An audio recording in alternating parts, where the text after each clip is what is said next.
Hello everyone! For today's video ay magtitimpla tayo ng kape kasi umaga pa lang. Kagigising ko lang actually kasi inutusan ko pa yung anak ko ng bumili ng pandesal. So nalulula ako guys, ang mahal-mahal na pala ng pandesal ngayon, grabe. Dati makabili ka ng tig-piso, ngayon 3 pesos ng isa. Hala, ano ba naman nangyari sa mundo natin? Paano na yung walang mga kita, guys? Kaya mahirapan na talagang mag-almusal ng pandesal sa umaga. So, ano na lang, kahit kanin naman ang i-almusal natin, ganun din. Nagmahal na rin ang bigas. So, wala na talaga tayong kapatutunuhan ngayon. Ayan, inaaliw-aliw na lang ako ng anak ko, guys, kasi nagreklamo ako na sobrang mahal ng bilihin. Kaya ayun, para siyang nagkakanta-kanta sa akin para matuwa ako. Grabe talaga yung anak ko na to. Yan na lang ang nagpapasaya ng aking buhay, guys, kasi ako, guys, 7 years na akong byuda. Ay nagtatrabaho ako dati sa salon nung after COVID kasi hindi na nagbubukas yung salon ng amo ko, kaya ako ngayon nasa bahay na lang kasi napasma na rin ang kamay ko. Kaya mahirap talaga, guys, pag tumatanda na, lalo na pag bata ka pa na marami kang trabaho.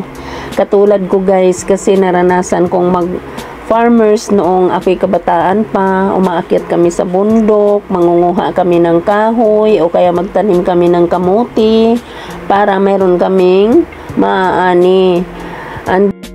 Kaya, guys, totoo pala yung sabi ng mga lola ko, pag ikaw ay sobra-sobra sa trabaho sa kabataan mo pa, maramdaman mo na yan pag ikaw ay magkaedad na. Kaya grabe talaga, guys. Tingnan ko nga yung supot kung ilang piraso yung pandesal na nabili ng anak ko, guys. Aray ko, ang liliit. Ilagay ko muna sa plato. Hay, sobra na talaga ang liit ng pandesal ngayon. Hindi katulad nung araw na ang 5 piso mo or piso ang isang pandesal nung araw ay napaka laki na. Kaya nagbabago talaga ang panahon.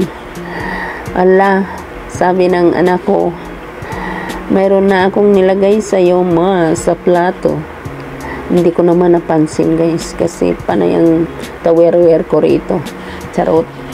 So, ayan na.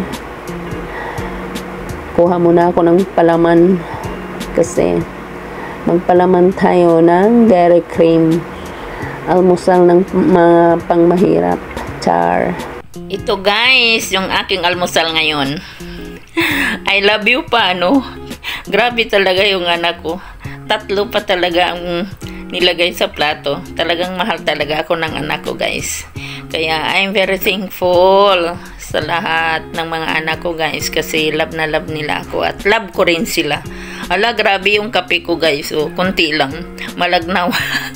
Pero okay lang yun, guys. At least may gatas. Ganyan lang ako magkape kasi ayaw ko rin ng kape na strong kasi kinakabahan ako lagi, guys. Ayan, guys, luto na ang butter shrimp. Ayan lang ang ulam namin for lunch kasi 2 lang naman kami rito, guys. Tsaka ang mahal-mahal ng hipon. Diyos ko, makabili ka 100, ilang piraso lang. Our lunch for today. Ang sarap. Kaso talagang limit na ang pagkain ko. So, kayong mga po dyan, mga 50 plus, dahan-dahan na kayo sa pagkain ng mga ganito. Kasi, alam mo na, hindi na tayo mga teenager, kaya kain lang tayo ng limit lang at para sa ating kalusugan. Sa ating mga kalusugan na mga pabata na charot. Kaya let's eat for our lunch for today.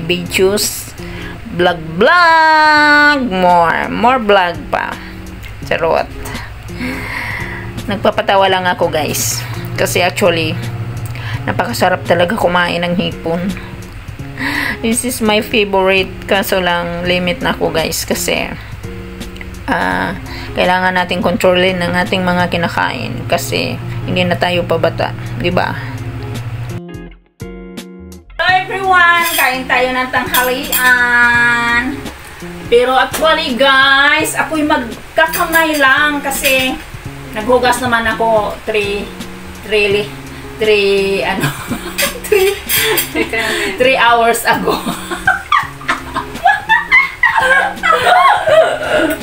Kain tayo mga loads. Ito yung aming ulam. Magkamay-kamay lang. Hindi ko alam yun. Kain na tayo, guys. Ganito lang ang buhay. Itadakimasu. For the eat. Look at the veggies. Ooh, For the eat-lands.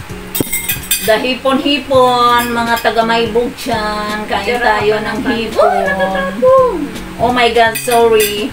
Magkinamay lang ako, guys. Kasi, actually, ang sarap kumain ng magkinamay. Diba? Namimiss ko sa probinsya. Ganito kami kumakain. Nagkakamay. Kaya, enjoy lang. Halina kayo, kain na kayo. Mga relatives ko dyan, kain na.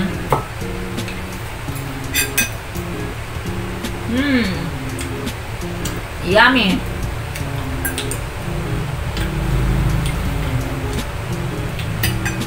Shrimp with butter. Kaya tinawag siya ng butter shrimp. Shrimp. Ayan mo na ako kasi It's a shrimp. Bisaya yung mama mo.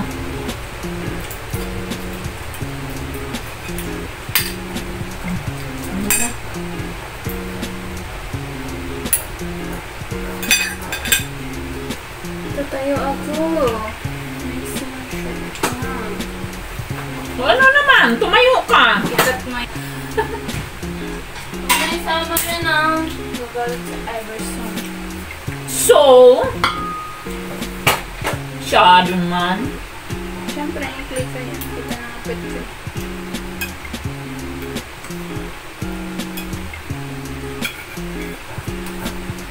Minsan lang makakain ng hipon, guys, kasi ang mahal-mahal kaya ng kilo nito.